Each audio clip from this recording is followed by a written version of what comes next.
Thank you. Thank you, sir. Thank you so much. And yes, the man who lived Najeeb, and I think he is living still. Najeebగా మనకు కనిపించిపోతున్న పృథ్వీరాజ్ గారిని ఇప్పుడు మాట్లాడవలసిందిగా కోరుతున్నాం. Thank you all. Thank you to all the media friends from Hyderabad who have made it here. Uh, one more film after Salaar 2 Telugu. Okay, one more film. Okay.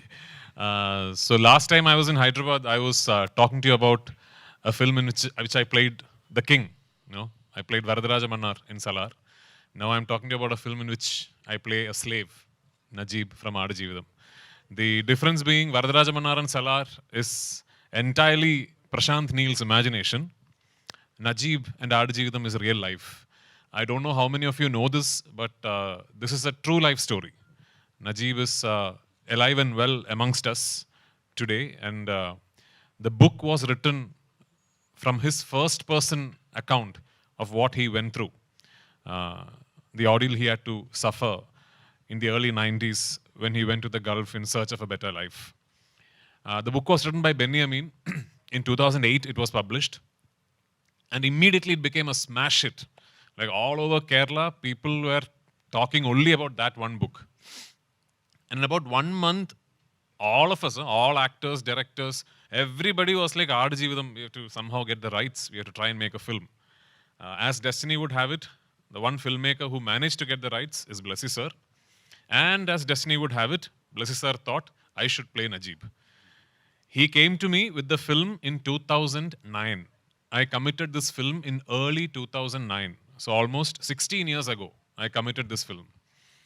So in 2009 itself, when Blessy sir told me about the film, his vision was so grand, so big, it was actually impossible to do something like that from Malayalam in 2009. Because that kind of budget and canvas was unthinkable in Malayalam back then. It took us 10 years. It took us 10 years till 2018 to finally be able to start shoot. In those 10 years, fortunately, luckily, a lot of things changed. Cinema evolved. The Malayalam film industry grew exponentially. And although even in 2018 and today, this film is a very, very big financial risk, but we had reached a position where we can now think of doing a film like this. We can dream of doing a film like this. So we started shooting in 2018. And because the character required a physical transformation from the lead protagonist, which I'm playing, we decided to approach it in a way where I will put on a lot of weight.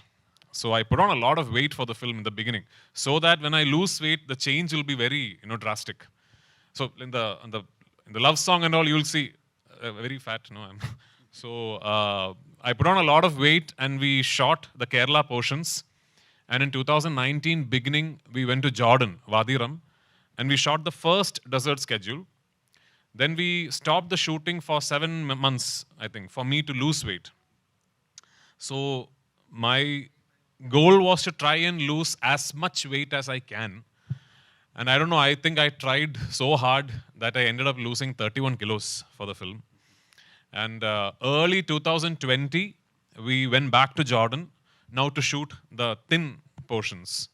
And we started shooting.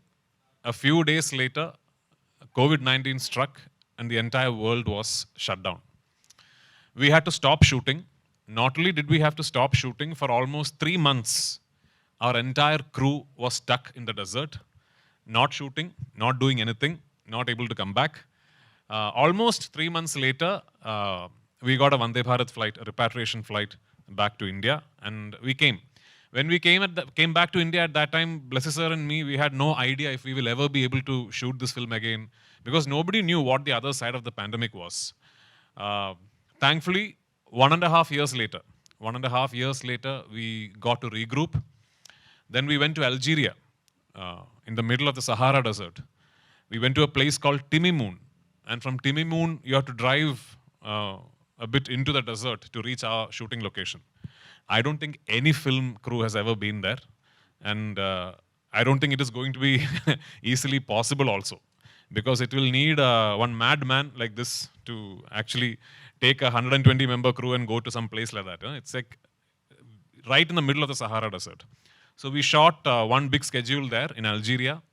Then we came back to Jordan, and we finished what we could not finish in 2020.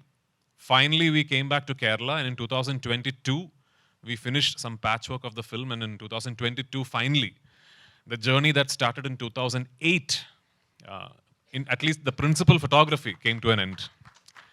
Then it was 1.5 years of post-production. We were very, very keen that this will be a zero compromise film. That we were very sure that not one frame of the film will go through any form of compromise. So the post-production was a very, very diligent process. So 1.5 years later, here we are, 2024. Finally, the film is ready for the world to see what we have created. So making the film is one part of it. Getting the film to the audience is an equally important another part of it. So we were very, very sure, right from 2009, that whenever this film is ready, that we have to try and give this film the best possible opportunity to reach audience across the world. In 2008, 2009, there was no pan-India, by the way. So this was before Bahubali. So no pan-India. Pan-India had not been invented. So we still didn't know how to go about it. But finally, when the film got ready for release in 2024, luckily, I had made a few friends. And I cannot thank Ravi Garu and Maitri enough for the trust they have shown me, they have shown in Blessy sir, and they have shown in the film. I sent him one message. I sent Ravi Garu one message saying, sir, this is the most important film of my life. And he said, it is done, sir. That is all Ravi Garu said. So thank you, Maitri. Thank you, Ravi Garu. Thank you, Shashi Garu. And to all involved in Maitri. Because it is very important that when a film like this is made, which is a passion project for pretty much an entire industry, that we try and get the best, we try and get the market leaders in every region to present the film. So much like Maitri Movies, we have Hombale distributing the film in Karnataka, Red Giant distributing it in Tamil Nadu, and a very good friend of mine, Anil Tarani, distributing it in the northern circuits. And of course, all major players across the world will be presenting it in every region. That is the best we can do. And on 28th, when you go and see the film, do keep in mind that for all the spectacular cinematography and the evocative music and the performances and the production design and Blessy's world-class filmmaking, beyond all that, every moment you see on screen is a life that someone actually lived. So which is why the film says, the goat life, every breath is a battle. Thank you for being here. I hope you love the film, and I look forward to your support. Thank you. Thank you so much, Prathviraj sir. So now the house is open for Q&A with media.